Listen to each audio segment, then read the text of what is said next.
रा रा रा रा किया। तो गुजरात का वो बंदर जो नाचता है नाथ के नाम पे, उसको इज्जत कहना नहीं आता है, उसको जिल्लत कहना नहीं आता, इज्जत जिल्लत करता है। हाँ, उसको सारा हिंदुस्तानी हीरो बनाया हुआ है।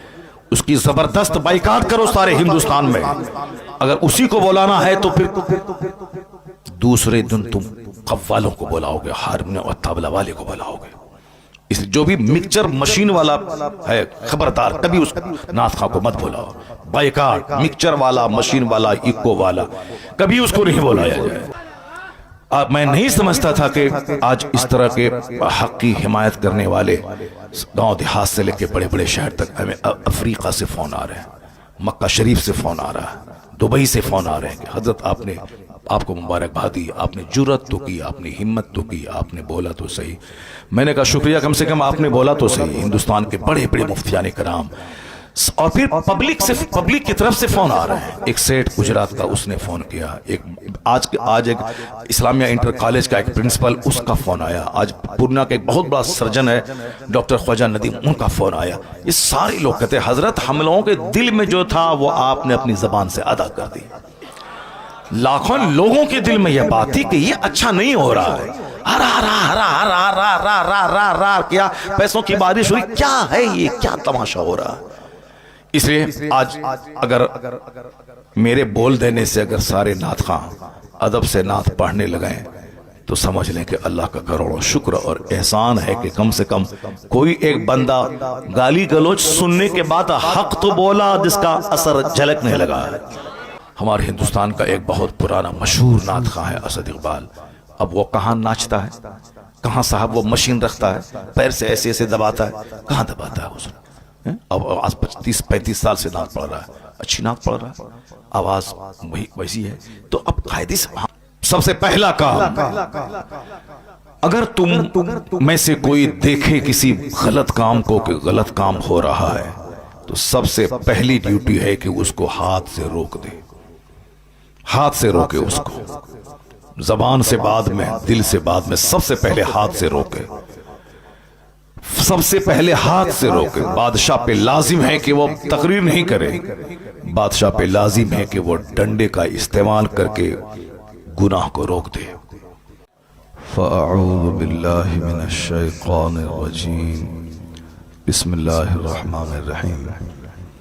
इन्नल्लज़ीना आमनू व अमिलुस्सालिहात कानत लहुम जन्नातुल फिरदौस नुज़ुला। सदक़ल्लाहुल अज़ीम व सदक़ रसूलुहुन नबियुल करीम। एक बार मोहब्बत से दरूद पाक पढ़ें। अल्लाहुम्मा सल्लि अला सय्यिदिना व मौलाना मुहम्मदिन व आलिहि व बारिक व सल्लिम सलातुन व सलामुन अलैका या रसूलल्लाह।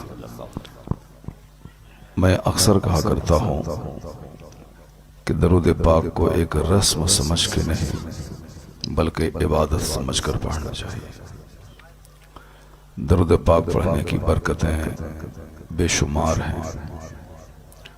गरीबी का सबसे बेहतर इलाज है हुजूर पर कसरत से दरूद पढ़ना। तो लोग गरीबी दूर करने के लिए बहुत हाथ पैर मारते हैं ताकि मैं खुशहाल हो जाऊं, मेरे माल में इजाफा हो जाए। तो उनको दूसरे हाथ पांव मारने से पहले रोजाना कम से कम 1000 बार हुजूर पे दरूद भेजने का वजीफा कर लेना चाहिए। मन असरत अलैहि हाजतुन फलयुक्सिर बिस्सलात अलैहि।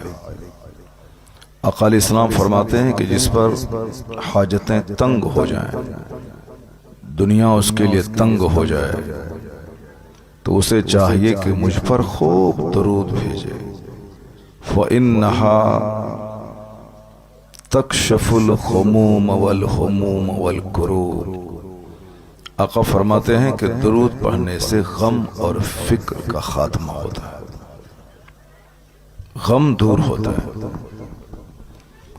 व तुकस्सिरुल अर्ज़ाक़, रिस्क में इजाफा होता है दरूद पढ़ने से।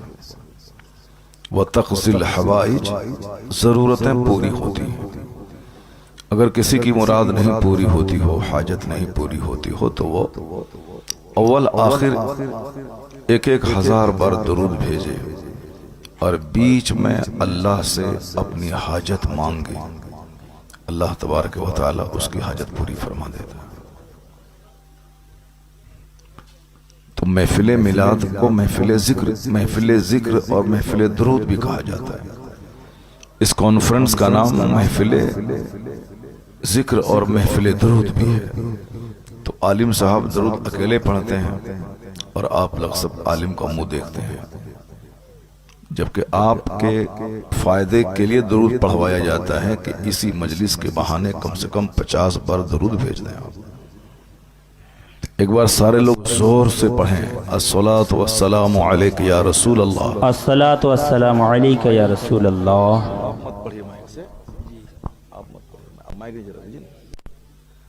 सारे लोग जोर से बोलें, अस्सलातु वस्सलामु अलैका या रसूल अल्लाह व अला आलिका व अस्हाबिका या नूर अल्लाह। इसको बिल्कुल जबान पे चढ़ा लें। हमेशा बाइक चलाएं, हैंडल पे हाथ रहे, जबान पे क्या रहे, अस्सलातु वस्सलामु अलैका या रसूल अल्लाह। अगर मर गए, एक्सीडेंट कर गए आप, तो आप जबान पे दरूद जारी रहा तो समझ लें कि सीधे जन्नत का रास्ता तय कर लिया। ट्रेन पे सफर कर रहे हैं, कोई काम नहीं मिल रहा है तो व्हाट्सएप चला रहे हैं, यूट्यूब चला रहे हैं, फालतू की बातें कर रहे हैं, टाइम बर्बाद कर रहे हैं। ट्रेन यहां से कलकत्ता जा रही है, मालदा से 5 घंटे लगते हैं। अब वो 5 घंटे या तो बंदा सो के गुजारता है या दूसरों से फालतू बातें करता हुआ गुजारता है। काश पेशाब पखाना और खाने के अलावा सिर्फ 2 घंटे में अगर वह 2000 दुरूद पढ़ ले, ये यादगार सफर हो जाएगा उसका। कोई नहीं करता, सारे लोग सिर्फ दूसरों का मुंह देखते हैं, दूसरों का मुंह देखते हैं, और नहीं उससे फुर्सत मिली तो मोबाइल चलाते हैं। मोबाइल में अच्छी चीजें नहीं देखते हैं। मोबाइल में किताब भी ज्यादा नहीं पढ़ना चाहिए आदमी को, क्योंकि उससे आंख की बीनाई कम होती है। अपने साथ सफर में पहले बुजुर्गान दीन किताबें रखा करते थे और जहां मौका मिला किताबों का मुताला करते थे। किताब पढ़ना चाहिए और किताबों के मुताले से दिल जिंदा होता है, आंखें मजबूत होती हैं। तो मोबाइल का बिल्कुल जरूरतन इस्तेमाल करे बंदा। मैं अक्सर यही कहता हूं कि ये बहुत अल्लाह की बहुत बड़ी नेमत है। मोबाइल बहुत बड़ी नेमत है। इतनी बड़ी नेमत है कि पहले आप अपने बेटे को खत लिखते थे, मालदा से दिल्ली में रहने वाले बेटे को, तो वो खत 10 दिन में पहुंचता था। फिर वहां से जवाब 10 दिन के बाद आता था, तब पता चलता था कि मेरा बिलाल कैसा है। कितनी बड़ी नेमत है अल्लाह की कि 1 सेकंड में अपने लाल से आप बात कर लेते हैं। जो काम पहले 20 दिन के बाद होता था कि खत लिखे, 1 हफ्ते में पहुंचा, फिर वहां से जवाब 1 हफ्ते के बाद आया, 1 मिनट में वो काम हो जाता है। तो अब इतनी बड़ी नेमत अल्लाह ने दी, बंदा उसका कितना गलत इस्तेमाल कर रहा, कितना उसका मिसयूज कर रहा। पहले मालदा शहर में आपकी अगर 3 दुकान होती थी तो आपको 1 घंटा यहां, 1 घंटा वहां, 1 घंटा वहां टाइम देना पड़ता। लेकिन इस मोबाइल ने किस कदर आसानियां पैदा कर दी कि बैक वक्त 10 दुकान को बंदा डील कर लेता है। पहले ऑर्डर देने के लिए मालदा से दिल्ली जाना पड़ता था, फिर वहां से माल लाना पड़ता था। अभी कुछ नहीं, सिर्फ आप मोबाइल से ऑर्डर दे दें, वहां से माल पहुंच जाएगा, उसी मोबाइल से आप पैसे भेज दें उसको। कितनी आसानियां पैदा हो गई। एक बहुत बड़ा तोहफा है अल्लाह की तरफ से मोबाइल। लेकिन जिस तरह बंदा दूसरी नियमतों का गलत इस्तेमाल, मिसयूज करता है, उसी तरह मोबाइल का भी गलत इस्तेमाल शुरू किया। मोबाइल का गलत इस्तेमाल इतना हुआ कि जिस बच्चे को डीएम बनना था वो चपरासी भी नहीं बन पा रहा है। जिस बच्चे को आशिक रसूल होना था वो साहब गली कूचे का दिल फेंक आशिक बन रहा है। इस मोबाइल ने सेहत छीन ली, इस मोबाइल ने हमारे बच्चों की पढ़ाई चौपट कर दी। इस मोबाइल की वजह से समाज गुनाहों के ढेर पे खड़ा है। तो अब मुसलमानों को करना यही है कि फालतू चीजों से बचते हुए जरूरतन इसका इस्तेमाल करना है। और ये पैगाम हजरत मौलाना गुलाम हजरत मौलाना शकील आसवी साहब क़द्दसल्लाहु अली, इनसे पूछें कि हदीस पाक में कैसे दिया गया। जो अननेसेसरी चीज है, फालतू चीजें, यानी बेकार की चीजें, जैसे बेकार घूमना, बेकार बातें करना, बेकार दोस्ती यारी करना, जरूरत से ज्यादा खाना, बेकार सोना है 5 घंटे तो अब बंदा 10 घंटे सो रहा, खाना है 4 रोटी तो खीर के साथ 10 रोटी बंदा दबा दे रहा है, फिर 2 4 5 दिन लूज मोशन हो और बाथरूम दौड़ता रहा है। बात हो रही है, बात करते करते ऐसी बात जबान से निकल गई कि जूता चप्पल चलने लगा, मारपीट होने लगी। गैर जरूरी बातें से बचना चाहिए, गैर जरूरी खाने से बचना चाहिए, गैर जरूरी सोने से बचना चाहिए, गैर जरूरी घूमने से बचना चाहिए। इसी को आका अलैहिस्सलाम ने 1400 साल पहले बड़ी खूबसूरती के साथ कहा, क्योंकि सबसे बड़े मोहसिन, सबसे बड़े मुअल्लिम, सबसे बड़े रिफॉर्मर की जात पैगंबर आज़म अलैहिस्सलाम की जात गिरामी, उनसे अच्छी बात किसी की हो ही नहीं सकती। आका अलैहिस्सलाम ने क्या कहा? मिन हुस्न इस्लामिल मर तर्कुहु मा ला यानी। मेरी माँ बहन बेटियां वो भी गौर से सुने, गैर जरूरी बातों की वजह से तलाक हो रही है, गैर जरूरी बातों की वजह से तकरार हो रही है। ए लड़का, सुनो इधर, कुछ समझ रहे हो? बहुत मार मारेंगे। मेरे मदरसे का बच्चा होता तभी एक तमाचा मार के चेहरा लाल कर देते। हजरत हदीस पढ़ रहे थे, बात कर रहा है, मैं अभी तकरीर कर रहा हूँ, 5 मिनट से ये बात ही कर रहा है। ये लोग सोच रहे हैं कि हजरत कोई अजूबा बात बोले ताकि इसको सुनने में मजा मिल जाए। ये सब बच्चे आगे बैठे हुए हैं, जरा बताएं, सब नंगे सर बैठे हुए हैं, सब नंगे सर बैठे हुए हैं, सबके सर के बाल का स्टाइल देखिए जोकर की तरह। इसके जिम्मेदार इसके माँ बाप हैं। हम लोगों की माँ बचपन में नहला धुला के टोपी पहना के कुर्ता पजामा पहना के तब महफिल मिलाद में भेजती थी कि बेटा आज महफिल मिलाद है जाओ। तब जो बात हम लोग आज से 50 साल पहले सुने थे, 40 साल पहले, वो बातें आज तक याद है। हम लोग महफिल मिलाद में जाते थे, अपने उस्ताद का, अपने आलिम का हाथ चूमते थे, उनके हाथ को अपने सर पर रख के उनसे दुआएं लेते थे। और ये नंगे सर आ गया, पता नहीं कैसी माँ इनकी है, कैसे बाप इनके है। ऐसा नहीं कि बच्चा बड़ा हो जाएगा तो खुद से सीख लेगा, ऐसा नहीं होता है। बच्चा बड़ा होने के बाद टाइट हो जाता है और फिर वो सारी जिंदगी बुढ़ापे तक वो आदत नहीं छूटती है। मदरसे में जो बच्चे पढ़ते हैं हमारे हैं, जो बचपन से नमाज की आदी बने, वो बुढ़ापे तक नमाज के आदी रहते हैं। जो तालिब इल्मी के ज़माने में कभी नमाज पढ़ा, कभी छोड़ा, उस्ताद के डर से पढ़ा छोड़ दिया, वो 50 साल की उम्र में भी नमाजी नहीं बन पाता है। तो इसलिए ये न बोले कि मेरे बच्चे छोटे हैं, वो बड़े होने के बाद संभल जाएंगे। नहीं, आका अलैहिस्सलाम ने हमें हुक्म दिया है कि अपने बच्चों की इज्जत करो। अकरिमु औलादकुम, जब बच्चे तेरे 10 साल से नीचे रहें तो उन बच्चों की खूब इज्जत करो, उसको खूब प्यार दो, उसकी पेशानी को चूमो, उनको सीने से लगाओ। लेकिन जब बच्चे 10 से ऊपर हो जाएं तो उन बच्चों के साथ एक गुलाम की तरह सलूक करो। उन बच्चों के साथ खूब काम उससे लो, खूब मेहनत करवाओ, उसको बोलो कि 3 कपड़े तुमको पहनना है, कपड़ा चेंज करो। मदरसे के बहुत सारे बच्चे इस पर अमल नहीं करते हैं, चूंकि गांव देहात से आते हैं, तो उसको क्लास के टाइम में लिबास चेंज करने में बोझ लगता है। उसको बोझ मालूम होता है कि लिबास नहीं चेंज कर, जबकि स्कूल के बच्चे 4 ड्रेस पहनते हैं डेली। क्लास के टाइम का ड्रेस अलग है, यूनिफॉर्म, वहां से आने के बाद जनरल लिबास, खेल के टाइम का ड्रेस अलग है, फिर रात में नाइट ड्रेस अलग है, ताकि बच्चे एक्टिव रहें, सुस्त कोढ़ी नहीं बन जाए, काम चोर नहीं बन जाए। और ये वक्त है 10 से लेकर 20 साल के बीच का। उस टाइम में बच्चों को खूब बाप काम ले उससे। ऐसा नहीं कि हम खुद कर लेंगे तुम मत करो, जिसे हमारी माँ बहन बेटियां अपनी बेटियों को काम करने नहीं देती हैं, नहीं नहीं हम कर दे देंगे तुम मत करो। वही बेटी ससुराल में जाने के बाद माँ का प्यार सास से ढूंढती है, और सास तो सास ही है।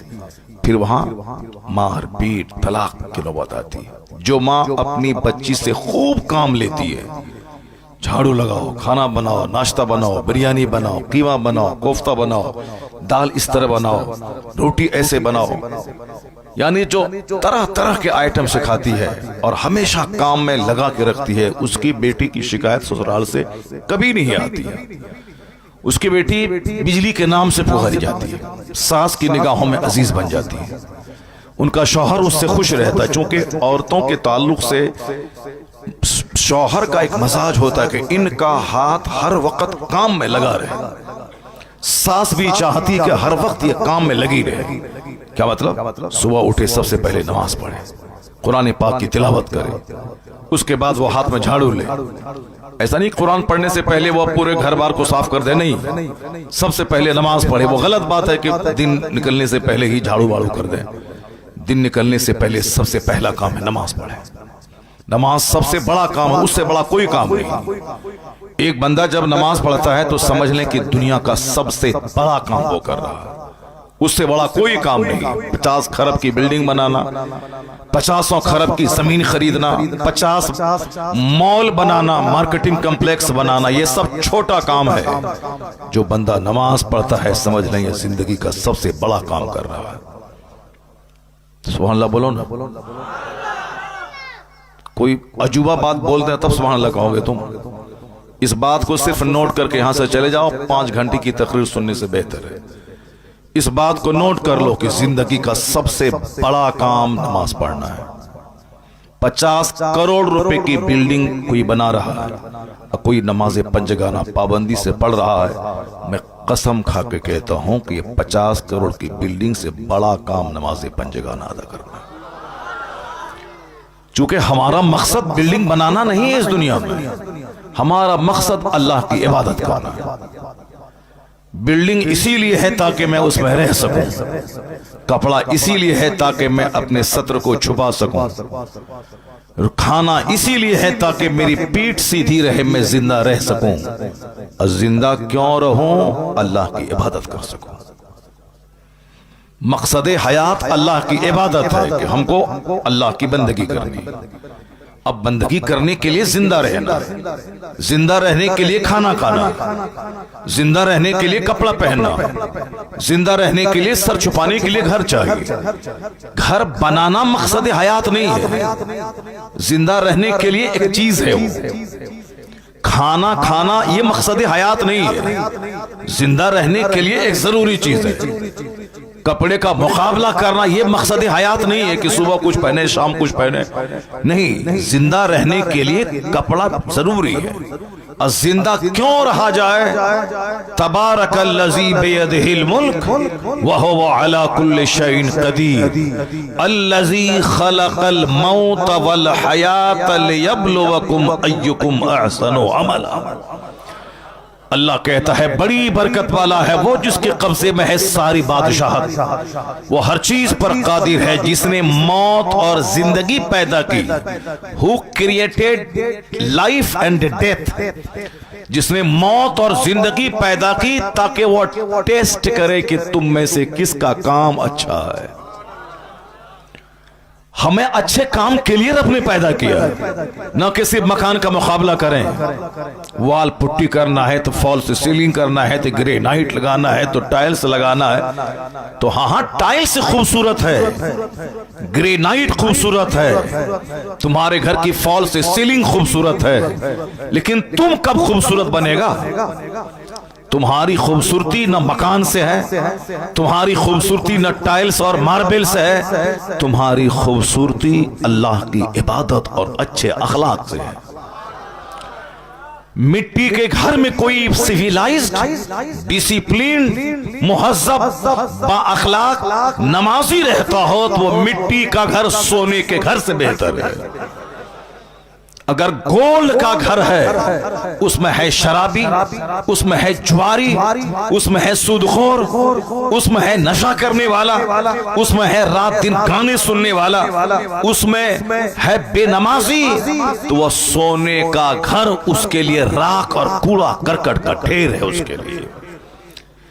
आज चूंकि हर तरफ सिर्फ मकान बनाने की फजीलत बयान की जा रही, वो मकान बना लिया, पढ़ा लिखा, वो दिल्ली चला गया, फैक्ट्री बना दी, वो कलकत्ता गया, करोड़ों की कमाई कर ली, वो इंजीनियर बना इतना कमा लिया, वो डॉक्टर बना इतना कमा लिया। इसलिए आज सबसे ज्यादा focus engineer, doctor, master, lawyer, barrister बनने पे ज्यादा दिया जा रहा, जबकि पहले जमाने में ज्यादातर फोकस इसी पे होता था। क्या हुआ? क्या हुआ? क्या बच्चा की तबीयत खराब हो गई, ठीक है जल्दी से ले जाओ उसको। तो बच्चे की तबीयत खराब है, उसको ले जाओ घर डॉक्टर। बस बाकी जिसकी तबीयत खराब नहीं हुई वो गौर से सुनो। अल्लाह तबारक व तआला हम सबों को मजलिसों का अदब करने की तौफीक अता फरमाए। हम लोग कितनी मेहनत से बातें करते हैं, कितनी मेहनत से दिमाग चलाते हैं ताकि लोगों की तवज्जो हमारी तरफ रहे, वो हदीस कुरान सीख ले। लेकिन लोगों का भी अजीब मजाज है। कोई एक बंदा खड़ा हो गया, सब उसी को देखने लगा। कोई एक बंदा उधर कुछ चिल्लाया, उसको सब देखने लगा। यानी हम लोग बिल्कुल अटेंटिवली नहीं सुनते अपने आलिमों को। और गौर से अगर आलिमों को सुने तो बाजू में घर में आग भी लग जाए तो भी उसका पता नहीं चलता आदमी को, मगर चूंकि ध्यान नहीं होता है। आप ध्यान लगा के सुने। आज मैं 4 घंटे की तकरीर नहीं करूंगा, आज सिर्फ 1 घंटा बोलूंगा। उस 1 घंटे को आप गौर से सुन लें। हमारे पीर साहब ने क्या कहा कि हक बोलना चाहिए, हक का मैं साथ देता हूं। आलिमों का काम ये नहीं कि बहुत लंबा चौड़ा जुब्बा रोजाना 5 बार बदले। आलिम का काम ये नहीं कि जैसा जुब्बा उसी रंग की पगड़ी, उसी रंग की घड़ी, उसी रंग का जूता। नहीं, आलिम सिंपल रहे मगर बात हक बोलें तो वही हमारे लिए बादशाह है। आलिम की नकल अवाम करते हैं, आलिम के चलने फिरने के अंदाज को पब्लिक देखती है, इसलिए आलिम दूसरों के लिए मॉडल है। अब हमारे सामने कोई नाच रहा हो, गा रहा हो और हम मुस्कुरा रहे हो तो हम आलिम से क़यामत के दिन कल सवाल होगा कि तुम्हारे सामने गुनाह होता रहा, तुमने क्यों नहीं टोका, तुमने क्यों नहीं रोका। तुम्हारा काम मकान बनाना, गाड़ी खरीदना नहीं है। तुम्हारा मकान है, तुम्हारा काम है मुस्तफ़ा का पैगाम लोगों तक पहुंचा देना। आका फरमाते हैं मन रआ मिनकुम मुनकरन फलयुगय्यिरहु बियदी। If anyone among you sees an evil action, he should stop it with his hand. सबसे पहला काम, अगर तुम में से कोई देखे किसी गलत काम को कि गलत काम हो रहा है तो सबसे पहली ड्यूटी है कि उसको हाथ से रोक दे। हाथ से रोके उसको, जबान से बाद में, दिल से बाद में, सबसे पहले हाथ से रोके। सबसे पहले हाथ से रोके। बादशाह पे लाजिम है कि वो तकरीर नहीं करे, बादशाह पे लाजिम है कि वो डंडे का इस्तेमाल करके गुनाह को रोक दे। कहीं शराब की भट्टी चल रही है, गांव के प्रधान, गांव के मुखिया, गांव के जमींदार जिसकी जमीन पे लोग चलते हैं, उस पे लाजिम है कि वो हाथ से उस गुनाह को रोक दे। वो बोले कि अगर तुमने शराब नहीं छोड़ा तो तुमको मैं अपने इस खेत पे चलने नहीं दूंगा। अगर तुमने बदकारी नहीं छोड़ी मैं तुमको इस गांव में घुसने नहीं दूंगा। ये लाजिम है जमींदारों पे, प्रधान पे, मुखिया पे, एमएलए पे, एमपी पे, जो गांव के सरकर्दा अफराद हैं, उसके लिए जरूरी है कि वो गुनाहों को हाथ से रोक दे। सबसे पहले फलयुगय्यिरहु बियदी, उसको बदल दे, उसको रोके, उसको हाथ से रोके। फइल्लम यस्तति, if he is unable to do so, if he is unable, अगर वो मजबूर है कि हाथ से नहीं रोक पाएगा, हाथ से रोकेंगे तो मेरे पास उतनी ताकत नहीं है कि सामने वाले से मुकाबला कर पाए, तो कहते हैं कि दूसरा दर्जा ये है गुनाहों को रोकने का, गुनाहों से समाज को बचाने का। पहला दर्जा तो है कि हाथ से रोके, ये काम बादशाहों का और जिम्मेदारों का है। और जो भी आदमी कोई भी आदमी एनीबॉडी अगर अपने पड़ोस को हाथ के जरिए रोक सकता है तो रोक दे। अगर नहीं रोक सकता है तो दूसरा स्टेज है, दूसरा दर्जा है कि फलयुग़य्यिरहु बिलिसानी, उसको अपनी जबान से रोके, जबान से कहे कि हराम है, जबान से बोले कि ये नाजायज है, जबान से बोले कि अच्छा नहीं कर रहे हो तुम। अगर कोई पड़ोस का आदमी नमाज नहीं पढ़ रहा है और आप पाबंदी से नमाज पढ़ें तो आप पर यह लाजिम है कि आप उनको कहें, क्योंकि क़यामत के दिन आपके खिलाफ मुकदमा दर्ज करेगा वो अल्लाह के सामने, कहेगा इलाही मेरा हक दबाया है। वो बंदा बोलेगा इलाही मैंने क्या हक दबाया इसका, मैंने ना जमीन इसकी लूटी है, ना मैंने इसका पैसा लिया है, ना मैंने इसके बाग का फल तोड़ा है, आखिर मैंने क्या हक लूटा इसका। वो शख्स कहेगा इलाही ये सच है कि इसने मेरा ना मकान लूटा है, ना जमीन लूटी है, ना पैसा लूटा है, अलबत्ता ये 5 वक्त नमाज मस्जिद पढ़ने जाता था, मगर ये देखता था कि मैं नमाज नहीं पढ़ रहा हूं, इसने मुझको कभी नमाज पढ़ने के लिए कहा नहीं। अल्लाह समद। तो अकेले नमाज पढ़ना कमाल नहीं है, अपने पड़ोसियों, अपने रिश्तेदारों, अपनी बीवी, अपने बच्चों, अपने माँ बाप को भी प्यार से कह करके नमाज पढ़वाना ये जरूरी है। और अगर कबूल कर ली गई आपके खिलाफ, अगर ये मुकदमा कबूल हो गया तो फिर आपकी नेकी उस पड़ोसी को दे दी जाएगी, उसका गुनाह आपको दे दिया जाएगा। तुम जानबूझकर तुमने इनको क्यों नहीं गुनाहों से रोका, तुमने क्यों नहीं टोका। तो सिर्फ अपना नमाज पढ़ना कमाल नहीं है, दूसरों को नमाज पढ़ाना भी जरूरी है। सिर्फ अपने शराब से बचना जरूरी नहीं है, दूसरों को भी शराब से बचाना जरूरी है। सिर्फ अपने खिलाफे शरा काम करने से बचना जरूरी नहीं, दूसरों को बचाना भी जरूरी है। अगर हाथ से तो हाथ से। इसलिए हुजूर कहते हैं मुरू औलादकुम बिस्सलात व हम अबनाओ सबे सरीर, अपने बच्चों को हुक्म दे नमाज का जब तेरा बच्चा 7 साल का हो जाए। ये सारे माँ बाप पे लाजिम है कि अपने बच्चे जिसकी उम्र 7 साल हो उसको नमाज का आदेश दे। कभी नमाज पढ़ेगा कभी छोड़ेगा, पूछे मुफ्ती साहब से। 7 साल में नमाज फर्ज होती नहीं है। 7 साल की उम्र में बच्चा तो ऐसे ही गैर मुकल्लफ है, शरीयत का कानून उस पर नाफिज नहीं होता है, वह नाबालिग है। लेकिन मुस्तफ़ा हकीम है, हिकमत वाले हैं, सरकार मुअल्लिम है। आका की हिकमत यह है कि जब 7 साल का बच्चा जो बिल्कुल होश अब संभाल चुका है उसको नमाज का आदेश दोगे तो वो कभी पढ़ेगा कभी छोड़ेगा। इशा पढ़ेगा फजर छोड़ेगा, फजर पढ़ेगा जोहर छोड़ेगा, कभी जोहर पढ़ेगा मगरिब छोड़ेगा, लेकिन वो कभी जाएगा 5 टाइम में 2 टाइम, 1 टाइम, 4 टाइम वो पढ़ेगा। इसी तरह करते हुए उसकी उम्र हो जाएगी 10 साल। आका फरमाते अब 10 साल का जब बच्चा तेरा हो जाए और नमाज का आदी नहीं बने तो आका फरमाते हैं वद्रिबू, उसे मारो, उसे मार के नमाजी बनाओ। मुरू औलादकुम बिस्सलात व हम अबनाओ सबे सरीर वद्रिबूहुम अलैहा व हम अबनाओ 10 सरीर। जब तेरे बच्चे की उम्र 10 साल हो जाए और नमाजी ना बने उसे मार के नमाजी बना। 7 साल में नमाज का आदेश दे, बेटा चलो नमाज पढ़ने के लिए, बेटा आओ मेरे साथ खड़े होकर नमाज पढ़ो। इशा पढ़ा फजर में सो गया, उसको उठाने की जरूरत नहीं है, बच्चा है सो गया छोड़ दो उसे। जोहर में पढ़ाओ, असर में पढ़ाओ, मगरिब में पढ़ाओ, इशा से पहले सो गया छोड़ दो।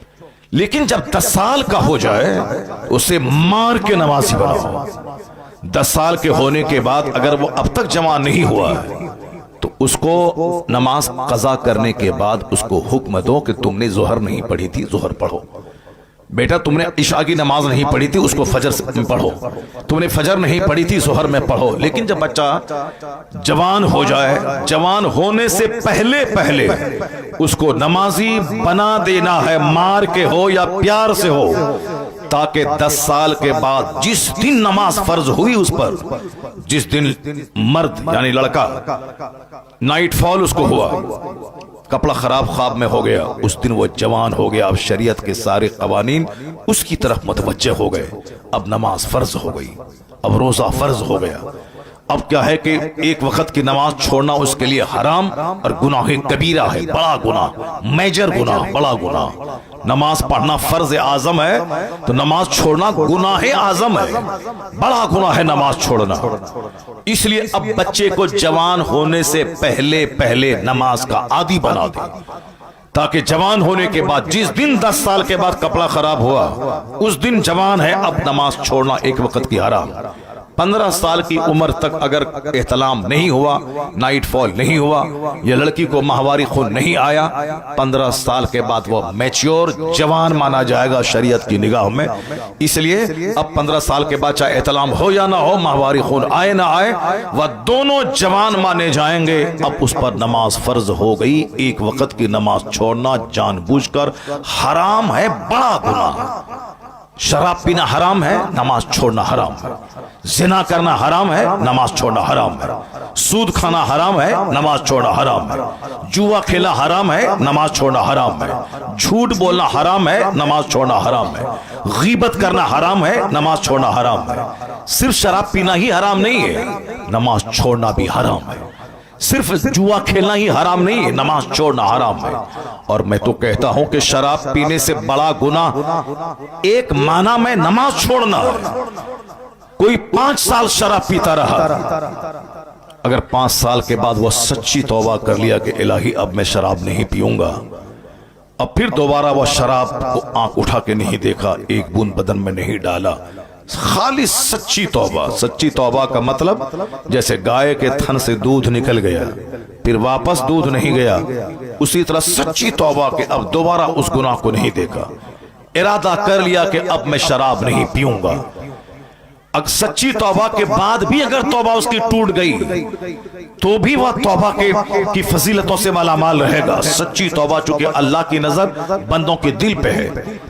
5 साल तक शराब पीता रहा, सच्ची तौबा किया, अल्लाह उसके गुनाह को माफ कर देगा। समझ रहे हो तुम? लेकिन सुनो, पूछो मुफ्ती साहब से, नमाज फर्ज हुई 15 साल में, बंदा नमाज शुरू किया 25 साल में। हालांकि 25 साल में नमाज लोग शुरू करते नहीं हैं। अगर सारे लोग 25 साल की उम्र में भी नमाजी बन जाएं तो भी मस्जिद हमेशा फजर के टाइम में भी भरी रहेगी, क्योंकि 25 साल के बेशुमार नौजवान समाज में है, मगर मस्जिद फजर के टाइम में सिर्फ 5 बूढ़े रहते हैं जिसके पांव कब्र में लटक रहे होते हैं। नौजवान रात के 2 बजे तक मोबाइल चलाएं, सोएं, फिर दिन के 10 बजे उठें। काफिरों की तरह, मुशरिकों की तरह, जैसे वह लोग कोई जीने का उसूल नहीं है। जब चाहा खाया, जब चाहा सोया, जब चाहा जागा। मुसलमानों का टाइम टेबल है, खाने का टाइम, नमाज का टाइम, रोजे का टाइम, हज का टाइम, ज़कात का टाइम। एक एक मिनट कीमती है मुसलमान के लिए। अगर 4:10 पे आखिरी टाइम है सहरी करने का, तो 4:11 पे दाना हराम, पानी हराम, बीवी का इस्तेमाल हराम। लेकिन अगर 6:10 पे इफ्तार का टाइम है तो 6:10 से पहले दाना पानी हराम और 6:10 के बाद हलाल। 1 मिनट पहले हराम, 1 मिनट के बाद हराम हलाल। 1 मिनट पहले हलाल, 1 मिनट के बाद हराम। कुछ समझते हो कि जिस इस्लाम में एक एक मिनट कीमती है, उस इस्लाम का मानने वाला 2-2 घंटे चाय की दुकान पे गुजारेगा। उस इस्लाम का फॉलोवर 3 घंटे सिनेमा हॉल में गुजारेगा। उस इस्लाम का मानने वाला 2-2 घंटे बस स्टैंड में बैठकर गपशप करेगा। और जुमा के दिन 5 मिनट अगर खुतबा लंबा हो गया तो इमाम साहब को भगाने की तरकीब बनाएगा। आज जिस मुसीबतों में मैं मुब्तला हूं, यह सिर्फ मुस्तफा के अहकाम को न मानने का नतीजा है। और जब मुसीबतें आती हैं तो कहता है अल्लाह कहां है, रसूलुल्लाह कहां है। अल्लाह कहां है ये मत बोल, अल्लाह कहां है ये बोल के तू कहां खड़ा है। अल्लाह तेरी शहरत से ज्यादा करीब है, मगर बंदे बता दे तू कहां है, तेरा घर कहां है, तेरी औलाद कहां है, तेरा मुआशरा कहां है। रसूल पाक तो तेरी जान से ज्यादा करीब है। अन्नबी औला बिल मुमिनीन मिन अनफुसिहिम, नबी मुसलमानों की जान से ज्यादा करीब है।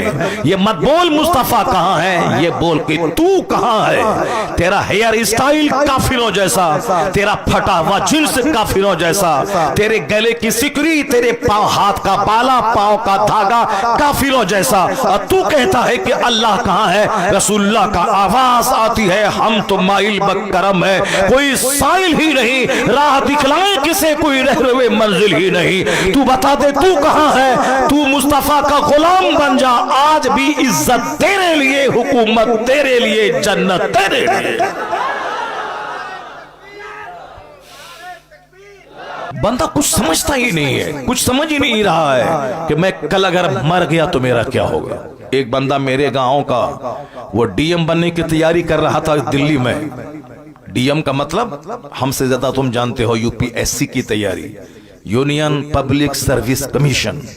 अब मोबाइल चला के गुटखा खा के बाप के पैसे का मालदा शहर में सिनेमा देख के इस्तेमाल करने वाला, वो क्या जाने कि हमारा एम ऑफ लाइफ क्या है।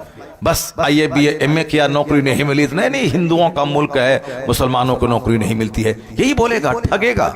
तुम काम चोर रहा, रात का गलत इस्तेमाल किया, सिनेमा देखता रहा, दोस्ती यारी करता रहा, किताब नहीं पढ़ा और डिग्री ऐसे ही चोरी करके एमए पास कर गया। अब नौकरी, आजकल कंपटीशन का जमाना है, नौकरी नहीं मिली तो नहीं पापा ये इंडिया मुशरिकों का मुल्क है, हिंदुओं का मुल्क है, मुसलमानों की नौकरी यहां नहीं मिलती है। 2-4 जूता चेहरा पे मारे, चेहरा लाल कर दे।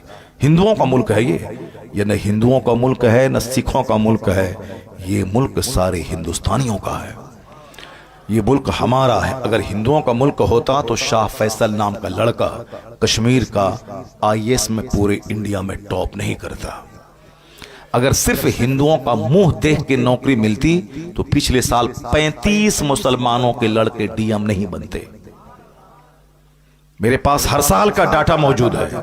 मोदी जी के आने के इस 10 साल के पीरियड में कितने बच्चे आईएएस ऑफिसर बने, वो सब डाटा है। पिछले साल मुसलमानों की एक बेटी गोरखपुर की नौशीन नाम की, उन्होंने आईएएस में 9वां रैंक लाया। जबकि आईएएस कोई कंपीट कर ले 800वां रैंक भी लाए तो भी बहुत बड़ी बात है। 9वां रैंक लाना इतने लाख बच्चों में बहुत बड़ी बात है। अब हमारी बेटी दूसरों का मुंह देखेगी, लव लेटर लिखेगी, दूसरों से चक्कर चलाएगी, वो तो फटीचर क्लास की बन जाएगी। अब जो सारा टाइम किताब पे लगाएगी, फोकस करेगी, मेहनत करेगी, न अपने रिश्तेदारों की शादी में जाएगी। ये एक दुनियावी हिसाब से मैं कह रहा हूं, बाकी मजहबी एतबार से जो हमारी बातें हैं वो तो है ही। वो करना फी बयूते कुन्ना वाला तबर्रजना तबर्रुजल जाहिलिया। मजहबी तौर पर तो यही है कि हमारी बच्चियों का मर्दों के साथ मिल के बैठ के तालीम हासिल करना दुरुस्त नहीं है। मजहबी तौर पर तो यही है कि हमारी माँ बहन बेटियां वो दीन सीखें, दीन पढ़ें, कनीज़े फातिमा बने। वो उनको नहीं बनना है डीएम, बल्कि डीएम बच्चा पैदा करना है। सुभान अल्लाह। वो कनीज़े फातिमा बनकर हैं, उनकी गोद से मुजाहिद पैदा हो, सलाहुद्दीन अय्यूबी जन्म लें, वो औरंगजेब जैसा बादशाह दुनिया को अता करे। वो जब खुद रहेंगी लंगटी तो बच्चा तो महापापी पैदा हो जाएगा। वो रहेंगी तालीम याफ्ता मुहस्सब कनीज़े फातिमा, तब बेटा गुलाम हुसैन पैदा हो जाएगा। इसलिए हमारा नुक्ते नजर ये, मगर दुनियावी नुक्ते नजर की बात मैं कर रहा हूं। हमारे मोहल्ले में एक हिंदू की बेटी की शादी के बाद उसने पढ़ाई जारी रखी। शादी के बाद पढ़ाई हमारे यहाँ क्या पढ़ाई, नौकरी मिलेगी तब शादी होगी, चाहे 50 साल का बूढ़ा हो जाए, चाहे 54 साल का बूढ़ा हो जाए, मगर शादी होगी कब? नौकरी मिलने के बाद। नौकरी में औरतें बूढ़ी हो गई, मर्द बूढ़े हो गए, जिंदगी की लज्जतों से दोनों महरूम हो गए। 18 से 22 साल की शादी, वो शादी है 50 अरब रुपए के मकान खरीदने में। वो मजा नहीं है जो शादी की पहली रात में मजा है। मगर ये मजा उसको मिलेगा जो अपनी जवानी की हिफाजत करेगा, जो जवानी का गलत इस्तेमाल नहीं करेगा। यहाँ ये भी यूज्ड और वो भी यूज्ड, वो दोनों तो बोलेगा ये तो पहले ही खा पी चुके हैं, तो अब आज का क्या मजा आएगा। इसलिए अपने आप को अनयूज्ड रखो, जवानी की हिफाजत कर, ताकि शादी की पहली रात को पता चले कि मैंने किसी मर्द का मुंह देखा है, मैंने किसी औरत का मुंह देखा है। फिर तो जिंदगी में वो लज्जतें मिलेंगी कि समझ लो कि उससे बड़ी कोई लज्जत ही जिंदगी में नहीं है। यहां तो साहब सब कुछ तबाह बर्बाद हो, जवानी बर्बाद हो गई, आबरू लुट गई, शादी से पहले ही सब कुछ तबाह बर्बाद हो गया। अब वो शादी को क्या समझेगा? शादी के दिन रो रहा है, शादी को बोझ समझ रहा है, औरत से नफरत कर रहा है। वो तो वही करेगा जो जानवरों जैसी जिंदगी गुजार चुका हो पहले। टाइम पे शादी, वक्त पे शादी, वक्त पे औलाद, ताकि हम 60 साल के रहे तो 30 साल का मेरा जवान बेटा मेरा पार्टनर हो जाए, ताकि हमको दुनिया छोड़ने का कोई गम मेरे सीने पे नहीं रहे। शादी होगी 50 साल में, बेटा पैदा होगा, अगर बेटा भी पैदा हुआ ये 70 साल का होगा, तब बेटा होगा जाकर के 20 साल का। बेटा से कोई फायदा इसको नहीं मिलेगा। अगर बेटी पैदा हुई तो मरने वाला बुढ़ा 70 साल का रहेगा, बेटी होगी उसकी 20 साल की। अब शादी ना कराने का गम लेके बुढ़ा मर जाएगा।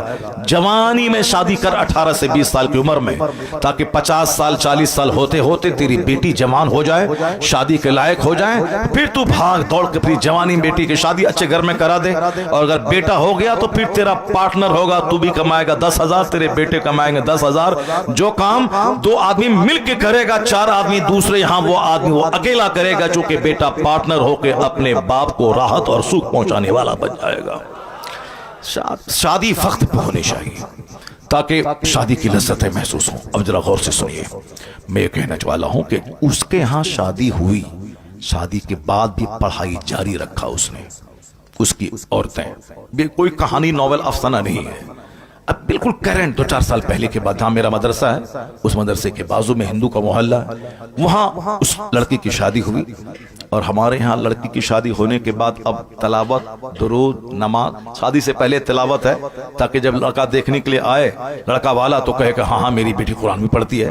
कुरान क्या पढ़ती है? 100 में 99 औरत कुरान सही पढ़ती ही नहीं है।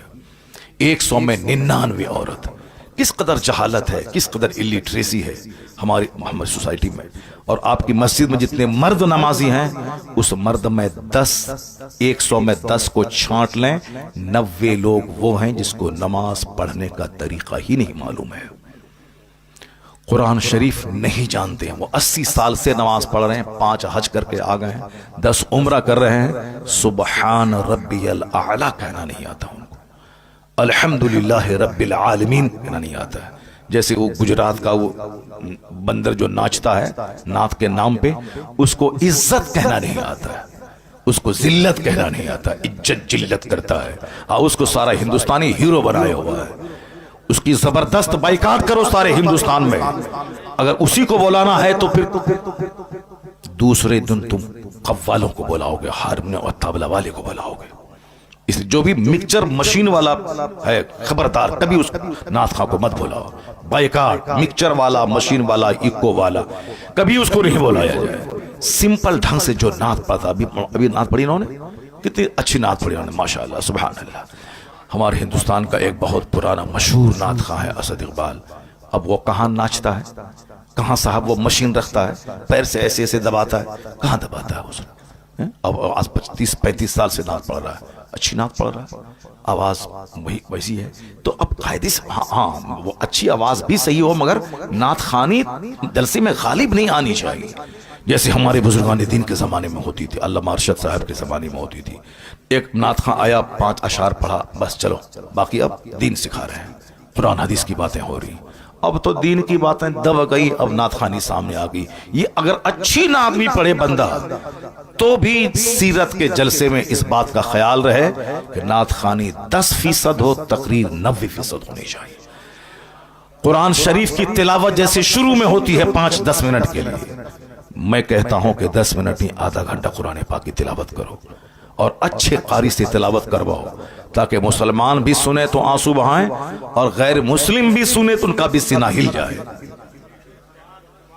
क्योंकि मेरी गुफ्तगू में वो तासीर नहीं है, जो अल्लाह का कलाम आज भी वो असर रखता है कि बंदा कायदे से तिलावत करे तो आंख से आंसू के कतरे बह जाए।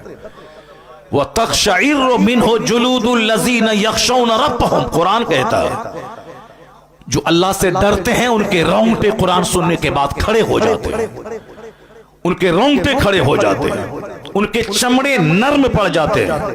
व इज़ा समिअू मा उनज़िला इला रसूल तरा अयुनहुम तफीदु मिनद्दम, जब वो अल्लाह के कलाम को सुनते हैं तो आंखें आंसू बहाने लगती है।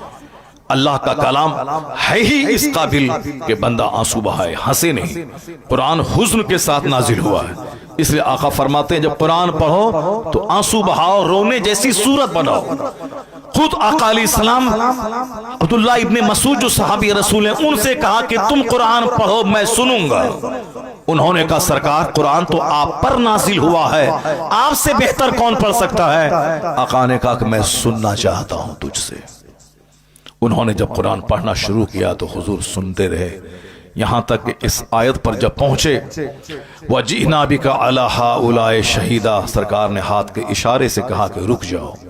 अब्दुल्ला इब्न मसूद जब रुक गए, चूंकि वो मुस्तफ़ा को सुना रहे थे, किस बेखुदी में सुना रहे होंगे, जिस पर कुरान नाजिल हुआ है उनको सहाबी सुना रहा है, किस कदर बेखुदी में सुना रहा होगा कि मैं आका को सुना रहा हूं जो कुरान वाले हैं, जिन पर कुरान नाजिल हुआ है, वो बेखुदी में सुना रहे थे। इधर आका अलैहिस्सलाम ने जब रुकने का इशारा किया, वो जब रुके, उसके बाद आंख उठा के देखा तो देखा हुजूर की आंखें आंसू बहा रही हैं।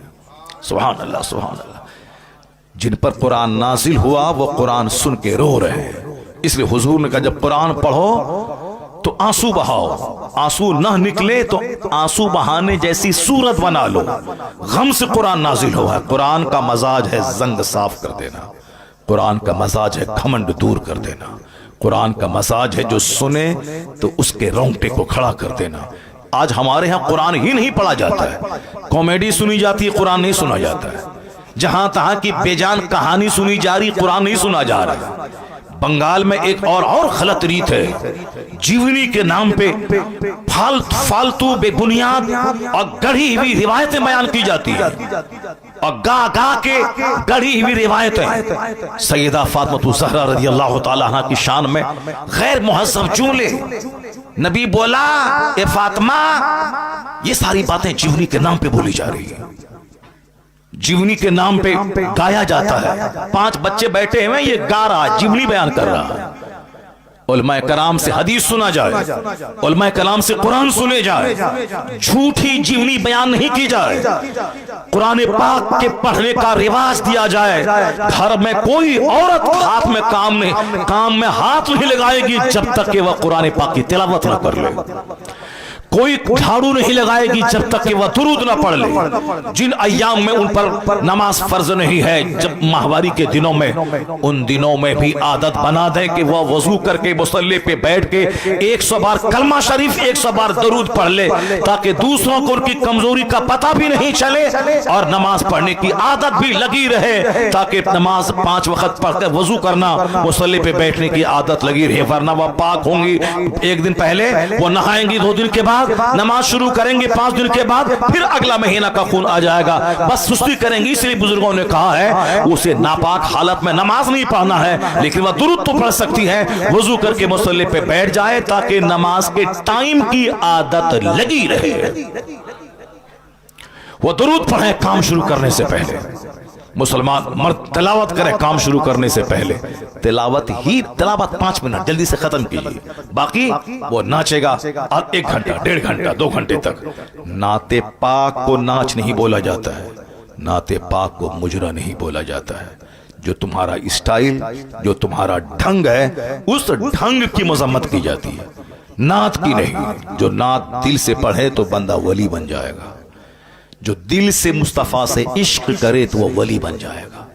दिल से जो करे, जबान से हम आपके बगैर नहीं जिएंगे, नमाज फजर जोहर असर सब गायब है, वो तो सारी जिंदगी पढ़ता रहेगा नात, विलायत की क्या बरकतों को महसूस ही नहीं कर सकता है। वो आशिक रसूल वो होगा जो मुस्तफ़ा की मोहब्बत में मुस्तफ़ा की पैरवी करता है। आशिक रसूल तो गर्दन कटाने को तैयार रहता है, गर्दन कट, जो नमाज फजर के लिए ना उठ पाया वो गर्दन क्या कटा पाएगा। बस सिर्फ 2 पैसा कमाने के लिए ये सारे नाम लिए जाते हैं। आला हजरत के सामने एक शख्स आया, कहा हुजूर मैंने नात लिखी है। उस नात के अशार में जब देखा, मैं आपके लिए तड़प रहा हूँ हुजूर, आपकी जुदाई में बेचैन हूँ। आला हजरत ने क्या कहा, जो कुछ आपने लिखा है वो अगर आपके दिल में है तो आप वली हैं। जो आप लिखे हैं कि हम हुजूर की याद में तड़प रहे हैं, हिज्र में बेचैन हैं, अगर वाकई आप बेचैन हैं आप वली हैं, वली। ये कौन बोल रहा है? कुतुबुल इरशाद। ये कौन कह रहे हैं? नाइब गौसे आजम। ये कौन कह रहे हैं? शेखुल इस्लाम वल मुस्लिमीन। हम लोगों की बात तो कमजोर है, शेखुल इस्लाम वल मुस्लिमीन की बातें हैं। क्या कह रहे हैं? अगर ये बात आप दिल की कैफियत है तो आप वली हैं, आप, जाहिर सी बात है। और अगर नहीं, सिर्फ अल्फाज की बाजीगिरी है, अल्फाज और जुमले का जोर है, तो आप झूठे हैं, अगर वो बात आपके दिल में है नहीं कि मैं तड़प रहा हूं और अल्फाज में लिख रहे हैं कि मैं तड़प रहा हूं, तो आप झूठ बोल रहे हैं और झूठ में कोई असर नहीं, कोई तासीर नहीं, कोई बरकत नहीं। आला हजरत ने कलाम उनके हाथ में दे दिया। अब आप बताएं कि ये है। और आजकल ये कहते हैं नात पढ़ने को मुजरा कह दिया आपने, नात को गवैया, नात पढ़ने वाले को गवैया कह दिया। नात पढ़ने वाले को गवैया नहीं बोला जाता है, जो फिल्मी स्टाइल में नाते पाक की तौहीन करे उसको गवैया बोला जाता है, उसकी तौहीन की जाती है। वरना नात आप कायदे से पढ़ें और आंसू निकले तो बंदा आपका पांव चूम लेगा कि आशिक़ रसूल है। पहले लोग पढ़ते थे, 5 वक्त की नमाजें पढ़ते थे, तिलावत करते थे, पीर नबी की नात बावजू मुहज्जब होकर पढ़ते थे, सारा मजमा रोता रहता था, सरकार की मोहब्बत दिल में पैदा होती थी। एक तो तुम नात पढ़ता है बेवजू, नात पढ़ता है बेनमाजी, और उसके बाद ढठाई के साथ फिल्मी स्टाइल में नात पढ़ता है, फिल्म के गाने के तर्ज पे नात पढ़ता है, और फिर आलिमी दीन की तौहीन और अपमान करता है। जिस आलिम के पांव की धूल के बराबर नहीं है ये बेनमाजी और जाहिल नात खां, ये उलमा की तौहीन करते हैं। उनको पीछे बैठा के आगे बैठ कर वो उनकी तरफ पीट करके नात पढ़ते हैं, जबकि मालूम है कि 18 साल का आलिम जवान 80 साल का बूढ़ा कोई हो तो उस पर लाजिम है कि आलिम से आगे नहीं, आलिम से पीछे चले। हमसे कहते हैं दलील कहाँ है? दलील बहार शरीयत में सदरुल शरिया ने लिखा है, जो फ़िक़्ह इस्लामी की इंसाइक्लोपीडिया, उसमें यह बात दर्ज है। उसमें कहा गया है कि आलिम चाहे कि गैर आलिम चाहे जितनी उम्र के क्यों ना हो, 80 साल का ज़ईफ क्यों ना हो, उस पर लाजिम है कि 15 साल जवान आलिम के पीछे चले। यह उम्र का एहतराम नहीं बल्कि इल्म दीन का एहतराम है।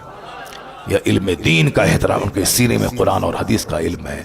जैसी की तैसी कर डाली तुम लोगों ने जलसे की, और उसके बाद आज कोई टोक रहा है तो तुम उसके खिलाफ बोल रहे हो, उसके खिलाफ चल रहे हो। मैं मुबारकबाद देता हूँ हिंदुस्तान के इस गए गुजरे माहौल में भी तमाम मुफ्तियान कराम, तमाम अइम्मा कराम, तमाम उलमा, तमाम मशाइख को, जिन्होंने इस गए गुजरे माहौल में भी हक की हिमायत करके आलिम होने का हक अदा किया।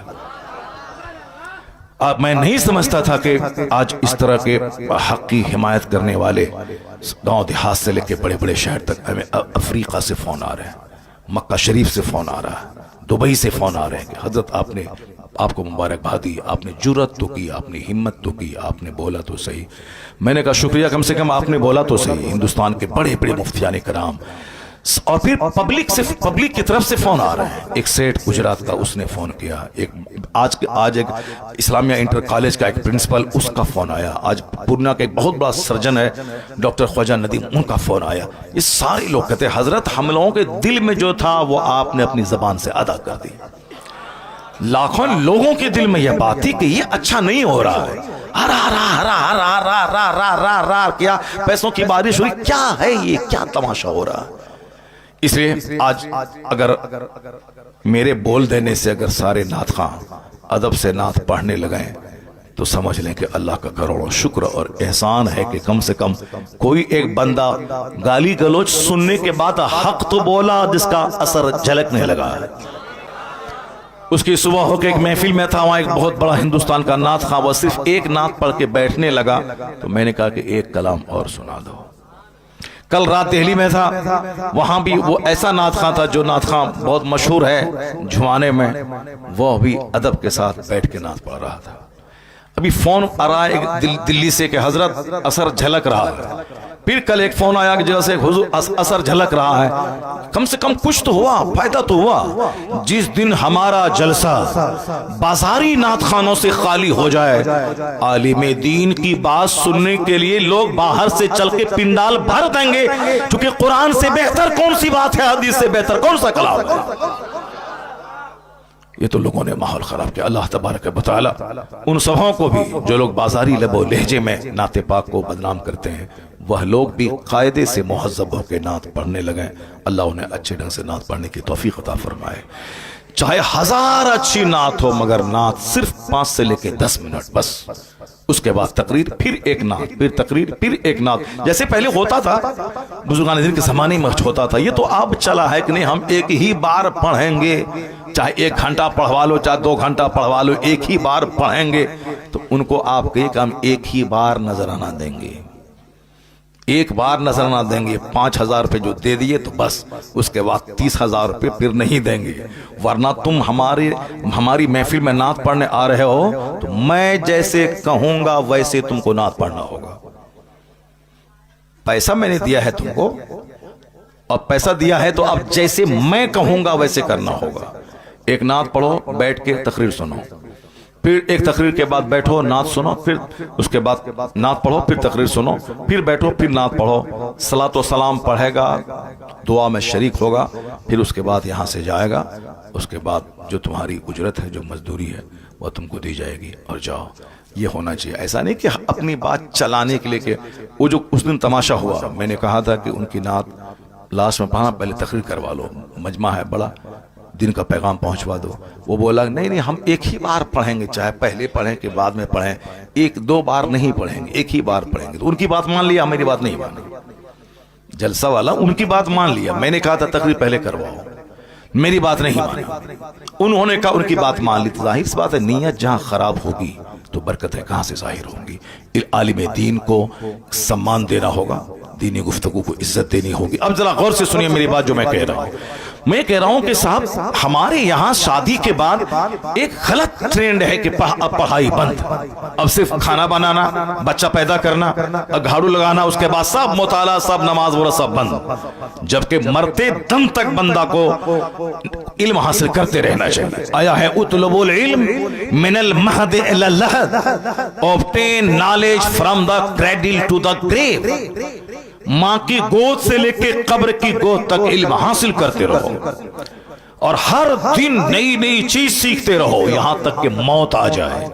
एक बहुत बड़ा स्कॉलर अंग्रेज का, वो हवाई जहाज से सफर कर रहा था। जब जहाज डूबने लगा तो हिंदुस्तान का एक स्कॉलर उनके बारे में पढ़ चुका था कि बहुत बड़ा पढ़ा लिखा आदमी है वो भी इसी जहाज से सफर कर रहा है। तो उस जहाज में जब हर तरफ हंगामा पापा था, आहो फुगा गिरियाओ सारी, चूंकि जहाज डूबने वाला, सब लोग मर जाएंगे। ये हिंदुस्तान का स्कॉलर, देखें कि इतना बड़ा थिंकर है, फिलोसफर है, वो इसी जहाज से सफर कर, देखें उनका क्या हाल है इस टाइम में। सारे लोग तो रो रहे हैं, पीट रहे हैं, मैं मर जाऊंगा। देखें उस बड़े फिलोसफर जिनकी एक एक बात में जिंदगी मिलती है, जिनका एक एक सेंटेंस वेटी वजनदार होता है, प्रेशस कीमती होता है। जरा उनसे पूछें, देखें उनका क्या सिचुएशन है इस मौत जब सामने नाच रही है, कश्ती डूबने वाला है। वो जब गया उसके कमरे में, हवाई जहाज, पानी वाले जहाज में, देखा कि वो किताब की स्टडी में लगा हुआ है। क्या बात है, किताब पढ़ रहा है। कहा सर, तूफान की जद में है जहाज, सारे मुसाफिर रो रहे हैं, सामने मौत नजर आ रही है और आप इस खौफ की घड़ी में किताब का मुताला कर रहे हैं। क्या कहा उस बंदे ने, वो यूरोप का रहने वाला, हम लोग तो सिर्फ घचड़ बात करने वाले हैं, टाइम बर्बाद करने वाले हैं, सिर्फ दूसरों की गीबत शिकायत करने वाले हैं, अपनी बुराई दूर करके अच्छाई पैदा करने का ट्रेंड तो हमारे अंदर है नहीं। जो अच्छा काम कर रहा है उसकी टांग खिंचाई हमारे अंदर है। वो यूरोप का दानिश्वर क्या कह रहा है, इसीलिए तो मैं किताब पढ़ रहा हूं। अब जहाज डूबने वाला है, हम लोग मरने वाले हैं, कम से कम मरने से पहले पहले इल्म तो हासिल कर रहे हैं। अल्लाह समद, कम से कम मरने से पहले पहले एक चैप्टर तो पढ़ ले, मरने से पहले पहले एक इल्म तो हासिल कर लें। इसीलिए तो पढ़ रहा हूं। हालांकि जहाज डूबा नहीं, बिल्कुल उलट पुलट करके तूफान की जद में आकर के बस किनारा मिल गया और जहाज बच गया। अगर नहीं बचता, मर जाता, तो ये बात हमको कैसे मालूम होती? क्योंकि जो उस जहाज पे सवार था उसने जहाज से बचने के बाद तब स्टेटमेंट दिया। ये देखें स्टडी करने वाले लोग कैसे कैसे होते हैं, मौत के वक्त में भी मुताला करते हैं। और यहां शादी हुई, पढ़ाई बंद, शादी हुई, दुआए कुनूत तक याद नहीं। शादी के बाद जो गांव देहात के मकतब में पढ़ाने वाले मौली साहब से, मुंशी जी से जो पढ़ा था, अलम तरा कैफ फअल रब्बुका बिअसहाबी फील अलम यजल कदम फी तज़लीम वरसलम तरा रब्बिल, जो मकतब के मुंशी से पढ़ा था, उसी तरह की हमारी बेटियां मरते दम तक पढ़ती रहती। हमारे बच्चे मरते दम तक उसी तरह पढ़ते रहते हैं। ये नहीं कि अब जिंदगी बची है, शादी के बाद कम से कम वक्त है तो चलो ट्यूशन पढ़ करके इस अच्छे कारी से कम कुरान पाक की 20 सूरतें, जो तरावी की नमाज में जब मैं तन्हा पढ़ूं तो कम से कम 20 सूरतें, कम से कम 10 ही सही अलम तरा कैफा से लेके कुल अऊज़ु बिरब्बिन नास तक ठीक से पढ़ लें ताकि नमाज सही हो जाए। उसको तरावी में भी पढ़ लें डबल करके, और 5 नमाजें उसी 10 सूरतों से पढ़ें। कम से कम इतना तो कर लेना चाहिए। नहीं, बूढ़े हो गए, कुरान पाक कायदे से पढ़ नहीं पा रहे हैं। जरा देखें, वो हिंदू की बेटी शादी जवान हो चुकी थी, शादी हो गई, शादी के बाद अपने शौहर से कहा, शौहर से बोली कि मैं स्टडी जारी रखूंगी, आपकी खिदमत में कोई कमी नहीं होगी, मैं आपकी वाइफ हूं, मैं टाइम निकाल के मैं स्टडी करूंगी। तो शौहर ने कहा हाँ ठीक है, स्टडी करो। इस कदर डीपली पढ़ाई करी कि पूरा हिंदुस्तान अखबार में आया था, सारा मेरा शहर खुशी मना रहा था। हिंदू तो खुशी मना ही रहे थे, मुसलमान भी उसकी मेहनतों की दाद दे रहे थे कि शादी होने के बाद, एक बच्चा होने के बाद भी पढ़ाई जारी रखी। वह ब्लॉक डेवलपमेंट ऑफिसर भी बन गई, बीडीओ ब्लॉक डेवलपमेंट ऑफिसर बन गई वो। और हमारी बेटी अलम तरा कैफा भी नहीं पढ़ पाई, दुरूद ताज भी नहीं पढ़ पाई, दुरूद इब्राहिमी भी कायदे से याद नहीं है। अगर दुरूद इब्राहिमी पढ़ो तो कोई बच्चा नहीं पढ़ पाएगा, वह भूलेगा, सर खुजलाएगा। अल्लाहुम्मा सल्ली अला मोहम्मद पर कहीं बारकता बोलेगा, कहीं वो कुछ बोलेगा, कायदे से नहीं पढ़ पाता है, वो पढ़ ही नहीं पाता है, चूंकि मजाज ही नहीं, बस खाना पीना मर जाना है। हदीस में आया है उस बंदे पे नहुसत तारी है, उस पे लानत है। कौन? जो दिन गधे की तरह गुजारता हो और रात मुर्दार की तरह गुजारता हो। गधे की तरफ मतलब धोबी के घर से कपड़ा ढोना घाट तक, घाट से धोबी के घर तक गधे की तरह साफ ईंट ढोना, चक्की पीसना। वो गधा जो मेहनतें करता उसको मालूम नहीं कि मेरी पीठ पर किताब है कि लकड़ियां है। वो गधे की तरह मेहनत करना, रात मुर्दार की तरह सो जाना। जो दिन भर खेत खलियान, दुकान, मार्केट, बाजार, ये सामान वो सामान, ये ऑर्डर वो ऑर्डर, वो सप्लाई, यानी कभी ख्याल तक ना आया कि मुझे अगर कल मर गया तो मेरे पास क्या होगा। न जमीन रहेगी, न मकान, न पैसे जो मैंने कमाया, न फिक्स डिपॉजिट, कुछ नहीं रहेगा। मरने के बाद जहां खरबों साल रहना है, बेगिनती साल रहना है, जहां का एक दिन 50,000 साल के बराबर है आखिरत का, वहां मेरा क्या बनेगा। अक्लमंद वो है जो फैक्ट्री भी चलाएगा, जन्नत जाने की तैयारी भी करेगा, फजर भी पढ़ेगा, 8 घंटे काम करेगा, फिर टाइम निकाल के जोहर पढ़ेगा, जोहर पढ़ेगा, फिर 4 घंटे काम करेगा, फिर असर पढ़ेगा, फिर 2 घंटा काम करेगा, फिर मगरिब पढ़ेगा। वो जानेगा कि 24 घंटे में 8 घंटे तो मैं सो गया, 12 घंटे तो मैं काम किया, कम से कम 2 घंटे तो निकाल लूं ताकि अगर कल मर गया, कंपनी मेरे पास नहीं रहेगी मगर सजदा तो मेरे पास रहेगा। बस थोड़ी सी सोच अच्छी कर ले, दुनिया में भी वह दूसरों के सामने भिखारी नहीं रहेगा। जो दुनिया में नहीं पढ़ाई करेगा वह दूसरों के सामने हाथ फैलाएगा, जो पढ़ाई नहीं करेगा, नौकरी नहीं करेगा, वह दूसरों के सामने भीख मांगेगा, जो कायदे से मेहनत करके खेती बाड़ी नहीं करेगा वह दूसरों के सामने भीख मांगेगा, वह मजदूरी करेगा, पंजाब दिल्ली में जाकर रेड़ी चलाए, ठेली चलाएगा। आज बेशुमार लाखों बच्चे मुसलमानों के, बिहार और बंगाल के, जो दिल्ली और पंजाब में जाकर रेड़ी और ठेला चला रहे हैं, ये वही बच्चे हैं कि अगर उनका मजदूर बाप अगर मजदूरी करके अपने बच्चों को पढ़ा दिया होता तो उनका बेटा हीरो साइकिल में रेडी नहीं चलाता, उनका बेटा कम से कम टीचर बन के 1 लाख रुपए महीना कमाता। वो अपने घर और समाज वालों की इज्जत में इजाफा करता। लेकिन बाप भी इतना जाहिल कि वो भी मजदूरी करता रहा और 5 साल 6 साल के बच्चों से भी मजदूरी करवाता रहा। एजुकेशन, दुनिया की तालीम जरूरी है दुनिया में खुशहाल रहने के लिए, दुनिया की तालीम जरूरी है यहां खुशहाल होने के लिए। बहुत सारे जमींदार जमीन बेच बेच कर मकान बनाते हैं, जमीन बेच बेच कर बुलेट खरीदते हैं, जमीन बेच बेच कर अपनी बेटी की शादी करवाते हैं। कोई भी काम पड़ा जमीन बेचा, कोई बीमार पड़ा जमीन बेचो, मकान बनाना है जमीन बेचो, 5 साल के बाद रंग पेंट करना है जमीन बेचो। अब बाप की जमीन पाई थी, अपना तो ना इल्म हासिल किया, ना हुनर सीखा, ना ठीक ढंग से खेती बाड़ी कर रहा है। अब कोई बड़ा काम आ गया तो जमीन बेच बेच कर बड़ा बनना चाहता है, बुलेट खरीद के जमीन बेच के पेट्रोल डालता है वो। लेकिन उसी समाज का गरीब मजदूर का बच्चा जो उनके घर में मजदूरी कर रहा था, वह पढ़ पढ़ करके दारोगा बन गया, लॉयर बन गया, बैरिस्टर बन गया, मास्टर बन गया, ब्लॉक डेवलपमेंट ऑफिसर बन गया। अब वो जमीन इसकी खरीद रहा, अब वो साहब अच्छे आलिशान बंगला कमा के बना रहा, जमीन बेच के नहीं, जमीन खरीद करके वो एक इज्जत की रोजी गुजार इज्जत के साथ जी रहा है। तो जितने उलमाए कराम पैदा हुए गरीब भर के, आज उस गांव के मालदारों से बेहतर उनकी जिंदगी हो रही है। या इल्म है जो उससे ताकतवर बना दिया, या इल्म है जो उसको घर बना दिया, या इल्म है जो उसको इज्जत के साथ रहने का माहौल अता किया। और जमींदारों का बेटा जमीन बेच बेच कर कंगाल हो गया।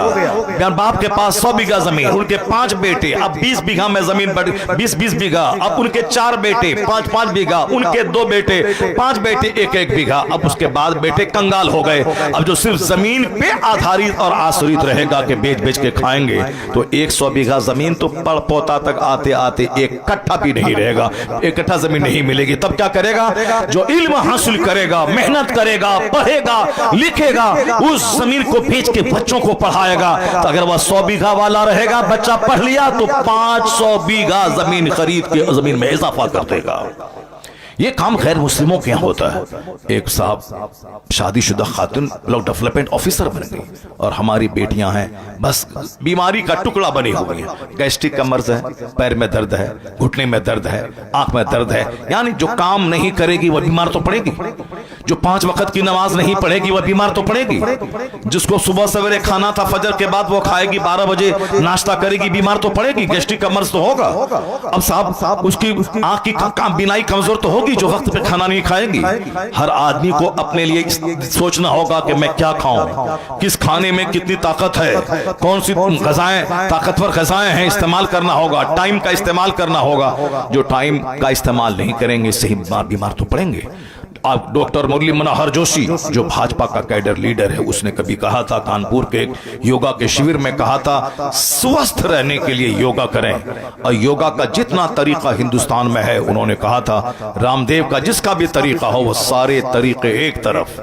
उन्होंने कौन कहा था? कौन? हिंदू, गैर मुस्लिम, आरएसएस का कैडर लीडर, भाजपा पार्टी का 3 पिलर, उस 3 पिलर में से एक आडवाणी, एक अटल बिहारी वाजपेयी, एक डॉक्टर मुरली मनोहर जोशी। ये 3 पिलर हैं भाजपा पार्टी की, बीजेपी के। वो मुरली मनोहर जोशी भाजपा का कैडर लीडर, वो बोला था कि योगा करना वक्त की जरूरत है। प्रधानमंत्री से लेकर चपरासी तक सारे लोग योगा करें ताकि हिंदुस्तान तंदुरुस्त लोगों का मुल्क हो जाए, वरना हिंदुस्तान बीमारों का मुल्क कहलाएगा। तंदुरुस्त रहें, योगा करें। और आगे क्या कहा? योगा का तरीका अलग अलग है, रामदेव का अलग, दूसरों का अलग। हाथ उठाओ, हाथ नीचे करो, और सांस लो, सांस तेज तेज छोड़ो, पसीना बहाओ, खुली फजा में जाओ, नाक पर ध्यान केंद्रित करो। कहा सारे तरीके अपनी जगह, मगर वह भाजपा का कैडर लीडर क्या बोला? ये मैंने दूसरे ही दिन अखबार में ये रिपोर्ट मैंने पढ़ी। ऐसा नहीं कि व्हाट्सएप यूट्यूब में किसी से सुन लिया तो मैं बोल रहा हूं। एक दिन पहले शिविर लगा था योगा का, और उस दिन उनके भाषण को अखबार में उसको कोट किया गया। मैंने दूसरे ही दिन कानपुर रेलवे स्टेशन पे मैंने उस अखबार को पढ़ा। पहले पेज पे वह रिपोर्ट मौजूद थी। रिपोर्ट क्या थी? मनोहर जोशी ने कहा योगा के जितने तरीके हैं वह सब एक तरफ। कहते हैं मेरी निगाह में इस्लाम के पैगंबर ने जो 5 वक्त नमाज का तरीका सिखाया